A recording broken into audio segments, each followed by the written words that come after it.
ఎందుకో కేసీఆర్ ఆలోచన మారినట్టు కొడుతుంది.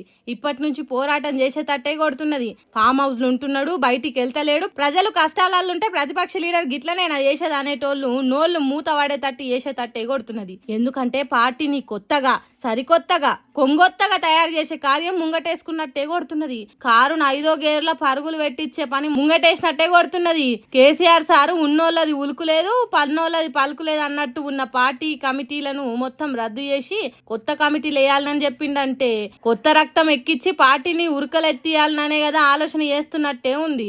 ఇప్పటికే బీఆర్ఎస్ పార్టీ ప్రతిపక్షం నుండి గట్టిగానే కొట్లాడుతున్నది, ప్రజల తరపున నిలబడుతున్నది. దానికి కారణం పల్లె నుంచి పట్నం దాకున్న అన్ని కమిటీలు గట్టిగా పనిచేస్తున్నాయి. అయినా మంచిదే, మళ్ళా ఫస్ట్ నుంచి మొదలు పెడదాం అన్నట్టు పార్టీని తయారు చేయబోతున్నారట.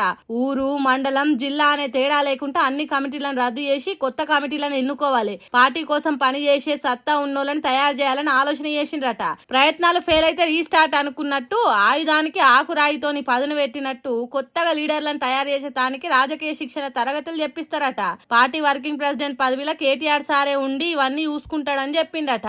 ఇంకా ఆగితే అధ్వానం అవుతుంది, ఎదురు చూస్తే ఎడ్డితనం అవుతుంది అన్నట్టు ఇప్పుడు పార్టీ సభ్యత్వం నమోదు చేసుడు షురూ చేయాలని చెప్పిండట. అది ఆన్లైనా లేకుంటే ఆఫ్లైనా అనేది కాదు, షురూ చేసి సూపర్ ఫాస్ట్ ఎక్స్ప్రెస్ పోయినట్టు నడవాలే సభ్యత్వ కార్యం అని ఆర్డర్ లేచిండట. అంటే కేసీఆర్ సారిగా జనంలోకి రాబోతున్నాడు అన్నట్టే కదా.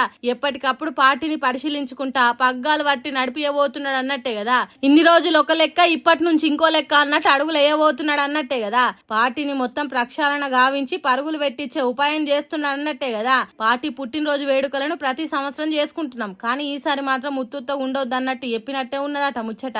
బీఆర్ఎస్ ఇప్పటి నుంచి కొత్తగా ఉండాలన్నట్టు ఎప్పుడే కాదు, పార్లమెంట్ లో బీజేపీ ఎంపీ తేజస్వి సూర్య మాట్లాడిన దాని మీద బగ్గున మండిందట. గట్ల ఎదవ మాటలు మాట్లాడితే మన పార్టీ ఎంపీలు పార్లమెంట్ లో ఉండేది ఉంటే షీరి చింతకు గట్టేటోళ్ళం, పార్లమెంట్ ను రణరంగం చేసేటోళ్ళం. తెలంగాణను పాకిస్తాన్ తోని ఓల్చేతానికి ఇవానికి ఎన్ని గుండెలు అన్నట్టే వేసుకున్నాడట. అట్లనే మొన్న జగిత్యాల మీటింగ్ లో చెప్పిండు కదా, ఇప్పటి నుంచి జీవన్ రెడ్డి జనరల్ సెక్రటరీ అని మాట్లాడిండు కదా. ఆ ముచ్చట మళ్ళోసారి ప్రకటించిండట. ఇప్పటి నుంచి రైతులు పండించిన ప్రతి ధాన్యం గింజ కాంగ్రెస్ సర్కార్ కొనాలే, లేకుంటే ఊరూరా పోరాటం చేయాల్సిందే అని చెప్పిండట. ఇట్లా చాలా ముచ్చట్లే చెప్పిండట. గానీ కేసీఆర్ పార్టీని కొత్తగా తయారు చేసుడే కాదు, ఇప్పటి నుంచి కేసీఆర్ సారు కొత్తగా పోరాటం ఎత్తుకునేటట్టే కొడుతున్నదట.